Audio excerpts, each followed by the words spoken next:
Hello, and this is going to be a quick lesson on section 3.5 from the book on special cases in the simplex method. We're going to look over some things that happen sometimes when you're going through the simplex method that you should be aware of and what the implications are and how to spot these things. Four things we're going to look at: degeneracy, alternative optima, unbounded solutions, and non-existing or infeasible solutions. First is degeneracy. Degeneracy happens when your basic variable has a value of 0. So normally when you're going through the simplex method, the idea is that your non-basic variables, you give them a value of 0, and then your basic variables are calculated. Well, sometimes when you calculate those basic variables, you end up with a value of 0. Normally it's not a big problem, but there can be an issue with it in that there are special cases where you can get into degeneracy and your simplex method starts to pivot. It goes around in a circle. It just never finds a maximum. There are ways to get around this problem. They tend to be computationally expensive methods, and it's something that only happens under very special circumstances, but it is something that can happen when you're performing the simplex method, and you have to be cautious about it. If you ever get into programming something to do the simplex method, it is definitely something you have to be aware of. When you're doing the simplex method, the rule in choosing, when you choose a pivot element, is once you've chosen your pivot column, you choose the element by taking the smallest ratio. When you have a tie, which can happen quite often, you have two rows where you have the same number, the same ratio, and it's the smallest ratio. It doesn't matter which one you pick. Okay. What does it mean in reality? What it means in reality is that if you think of it in 2 dimensions, that you don't only have 2 lines crossing, you have 3 lines crossing at a point. When you're doing the simplex method, you can choose arbitrarily. As soon as this happens, you are going to get a degenerate solution. Degeneracy occurs, like I said, in a case like this, where normally you would start out with your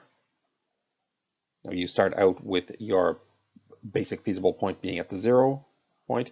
If your simplex method then tells you to go off in this direction, you're going to end up at that point where you are going to have degeneracy. Because basically your simplex method is saying, I'm going to the intersection of this line and this line. Oh, but there is a third line that goes through there, so essentially there is no slack. It's also a binding constraint. That's degeneracy. Like I say, it's not normally something you have to worry about. You just keep going with the simplex method with the same rules, but there are some special circumstances where it can cause some problems. Alternative optima.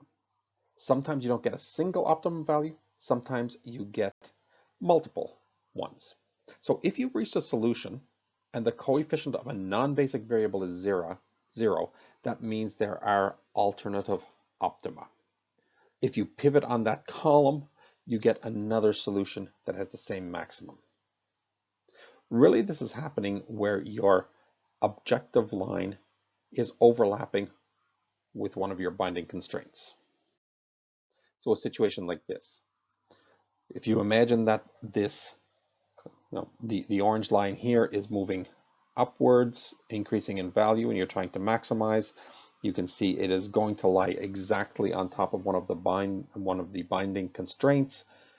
Any point between here and here will satisfy the optimum.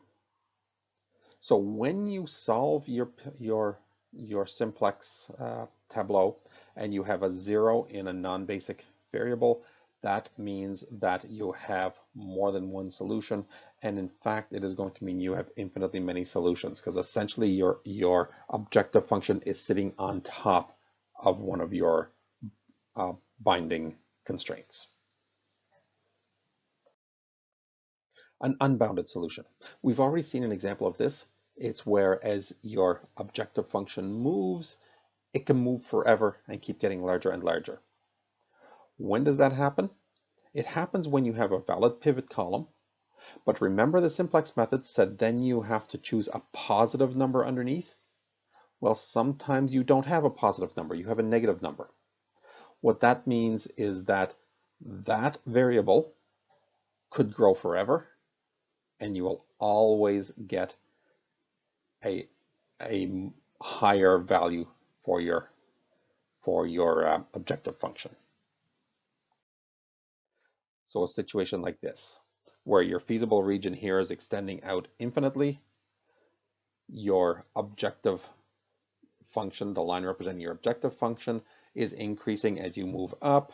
It can go on forever. That's an unbounded region.